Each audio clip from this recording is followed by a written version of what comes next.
जी को जब से यहाँ से हटाया गया, कम्युनिकेशन हमसे तोड़ने की कोशिश करी गई है। उनको एज जेल सफदरजंग में रखा गया, फिर उन्होंने मेदांता अपने हॉस्पिटल चुना तो वहाँ पे उन्होंने क्राइम ब्रांच के पुलिस लगा दिए गए हैं। मैं गई थी खुद परसों उनसे मिलने 15 MPs के साथ ऑपोजिशन पार्टी के। जो पुलिस वाले थे उनकी तरफ से जिस तरीके से लड़कियों को टच तक किया गया, हमने देखा वो वीडियोस बहुत जो बाहर आई।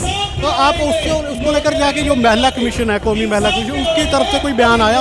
वही बात है, उनकी तरफ से कोई बयान नहीं आया है। वो लोग तब गायब हो जाते हैं जब इस देश के रूलिंग पार्टी की बात होती है, इस देश के पुलिस के बारे में बात होती है। उन लोग को आगे आना चाहिए था, उन लोग को लड़कियों को आइडेंटिफाई करके उनकी मदद करनी चाहिए, लेकिन वो नहीं कर रहे हैं। पीजीआई की जो स्टेटमेंट है उन्होंने दी कोर्ट में, हमारे पास समय नहीं है, उसके पहले जो कॉकरोच वाली स्टेटमेंट दी थी उससे जी मुझे लगता है कि जुडिशरी को अपने काम पे फोकस करना चाहिए।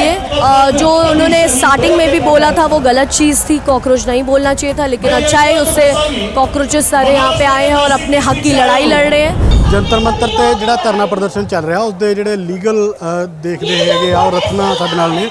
मतलब मैं समझना चाहूँगा कि लीगली स्टेटस की है इस वेले जो पूरा धरने का।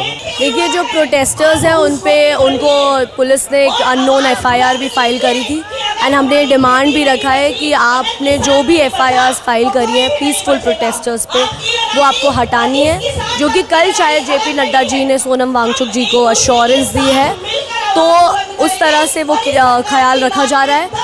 बाकी हमारी लीगल टीम है एक जो पूरे टाइम ग्राउंड पे रहती है, मेक श्योर करती है किसी को भी लीगल असिस्टेंस चाहिए वो दे। बहुत सारे बच्चों को डिटेन करा जा रहा है, जंतर मंतर नहीं आने दिया जा रहा है, तो हम पूरा उस टाइम पे हर पुलिस स्टेशन पे लॉयर्स जा रहे हैं, वो मेक श्योर कर रहे हैं कि जितने भी डिटेनीज हैं वो बाहर आए, क्योंकि कोई लॉ के अंदर नहीं कर रहे, वो बस ऐसे ही उनको अंदर डाल दे रहे हैं। तो पुलिस ट्राई कर रही है कि यहाँ पे क्राउड कम आए, लोग ना आ पाए, पहुँच ना पाए, वो अपनी तरफ से सब ट्राई कर रही है, लेकिन हम लीगली जितना हो सकता है सारी हेल्प प्रोवाइड कर रहे हैं। ऊपर से जो पुलिस की ब्रूटैलिटी हुई थी उस पर हम ज़रूर एक्शन लेंगे, हम कोर्ट्स में भी जा रहे हैं, और हमने इसीलिए आज एक वेबसाइट भी लॉन्च करने वाले हैं जिसमें जो भी आम जनता है वो जितना भी वीडियो एंड ऑडियो एविडेंस उनके पास है वो वहाँ पे डाल सकते हैं, ताकि एज प्रूफ हमारे पास वो रहे।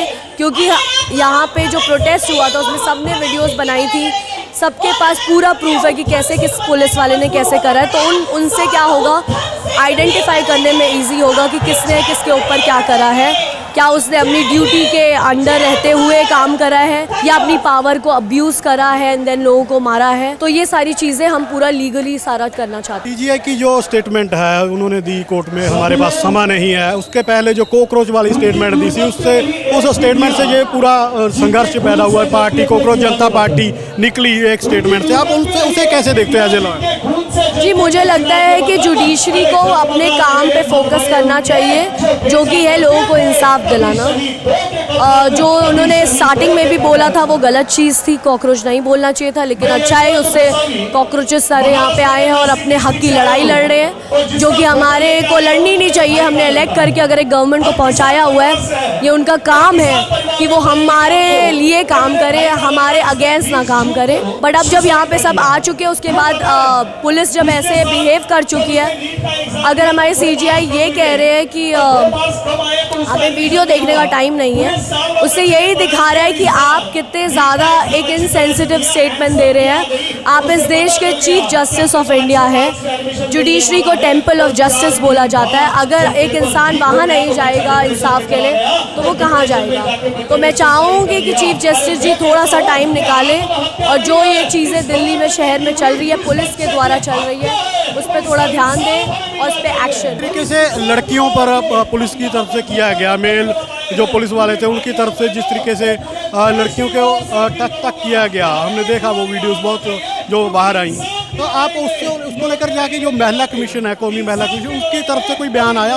वही बात है, उनकी तरफ से कोई बयान नहीं आया है। वो लोग तब गायब हो जाते हैं जब इस देश के रूलिंग पार्टी की बात होती है, इस देश के पुलिस के बारे में बात होती है। उन लोग को आगे आना चाहिए था, उन लोग को लड़कियों को आइडेंटिफाई करके उनकी मदद करनी चाहिए, लेकिन वो नहीं कर रहे हैं। मुझे ये भी लगता है कि उस दिन पुलिस ने क्रिमिनल्स की तरह एक्ट करा है। जो गुंडागर्दी उन्होंने दिखाई है, स्पेशली बच्चियों के लिए दिखाई है, वो अनएक्सेप्टेबल है। इवन जो विमेन कमीशन एक्शन है, अगर वो इस पे एक्शन नहीं ले रही है, बीजेपी विल मेक श्योर कि एक्शन लिया जाए सबके ऊपर। मखजूक जी ने जो हंगर स्ट्राइक खत्म की है वो किस बात पे खत्म हुई है? पहले तो कहा जा रहा था कि धर्मेंद्र प्रधान जी का इस्तीफा होगा तब ये खत्म होगा। अब जो मीटिंग है, आज जो मीटिंग है, उससे आपको क्या लगता है कि कोई जेपी नड्डा जी से आज भी मीटिंग है आपके जो यहाँ से लीडर गए हैं, तो उसमें क्या लग रहा है आपको? क्या सोनम जी को जब से यहाँ से हटाया गया है, कम्युनिकेशन हमसे तोड़ने की कोशिश करी गई है। उनको एज जेल सफदरजंग में रखा गया, फिर उन्होंने मैदानता अपने हॉस्पिटल चुना तो वहाँ पे उन्होंने क्राइम ब्रांच के पुलिस लगा दिए गए हैं।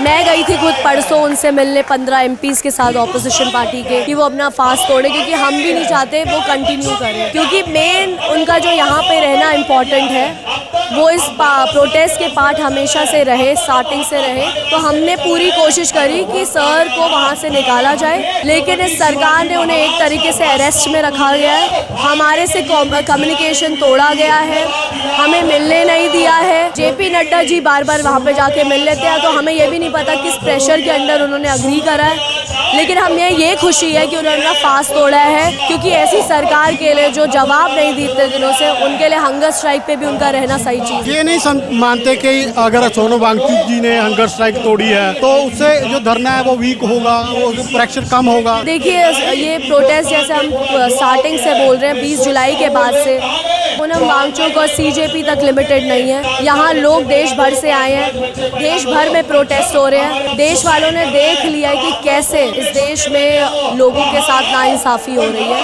और यहाँ पे हर एक इंसान आज के टाइम पे एक प्रोटेस्टर के रूप में जो आया हुआ है, वो यही देखना चाहता है कि सरकार जवाब दे, सरकार एक्शन ले, सरकार धर्मेंद्र प्रधान का इस्तीफा दे। तो अगर सोनम जी यहाँ पे है या नहीं है, बीजेपी की टीम यहाँ पे है या नहीं है, ये प्रोटेस्ट चलता रहे। आपको एज ए लीगल प्रेजेंटर ये नहीं लगता कि जो बच्चों ने सुसाइड किए हैं उसका कारण ये पेपर लीक था, तो उसके हिसाब से तो जो जिम्मेवार व्यक्ति है वो उसके ऊपर लीगल केस भी होना चाहिए? किसके ऊपर?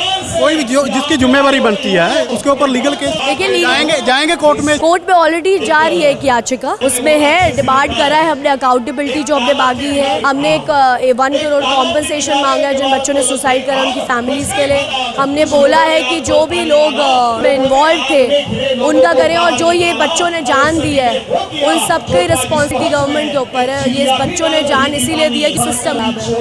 जो 2 मांगे आपकी आज बताया गया जो स्टेज से कि मान ली गई हैं, उनमें से एक तो यही है कि उन परिवारों को मुआवजा दिया जाएगा, और एक ये है कि किसी तरह का कोई लीगल एक्शन नहीं लिया जाएगा जो प्रोटेस्ट। जी हाँ, क्योंकि हम चाहते हैं कि हमें पता है कि गवर्नमेंट जो है लोगों के पीछे ही आती है। किसी भी प्रोटेस्ट में हमने हमेशा देखा है कि जो पीसफुल प्रोटेस्टर्स हैं उन्हें बलि का बकरा बनाया जाता है। तो हम चाहते हैं कि जहाँ पे जितने भी प्रोटेस्टर्स उस दिन आए थे उनमें से किसी के ऊपर भी एक्शन ना लिया जाए, क्योंकि उनकी गलती नहीं है। उनको प्रोवोक करा गया है, उनको मारा गया है, उनको ऐसे ट्रीट करा गया जैसे वो कोई कीड़े मकोड़े हैं। तो ये हमारी बहुत इम्पॉर्टेंट रिस्पॉन्सिबिलिटी थी कि हम मेक श्योर करें कि उनके ऊपर कोई लीगल एक्शन ना लिया जाए, उनकी लाइफ में उनका जो इंपॉर्टेंट टाइम है वो खराब ना। धन्यवाद। रत्नाथ है ਜਿਹੜਾ ਇਸ ਧਰਨੇ ਨੂੰ ਵੇਖ ਰਹੇ ਨੇ, ਲੀਗਲੀ ਜਿਹੜੀ ਪਟੀਸ਼ਨਸ ਨੇ ਉਹ ਇਹਨਾਂ ਦੇ ਵੱਲੋਂ ਪਾਈਆਂ ਗਈਆਂ ਨੇ ਤੇ ਸਾਰੀਆਂ ਗੱਲਬਾਤ ਜਿਹੜੀ ਉਹਨਾਂ ਨੇ ਰੱਖੀ ਆ। ਕੈਮਰਾਮੈਨ ਵਿਸ਼ਾਲ ਦੇ ਨਾਲ ਕੁਲਵਿੰਦਰ ਸਿੰਘ ਸਟੇਡੀ, ਦਿੱਲੀ, ਜੰਤਰ ਮੰਤਰ।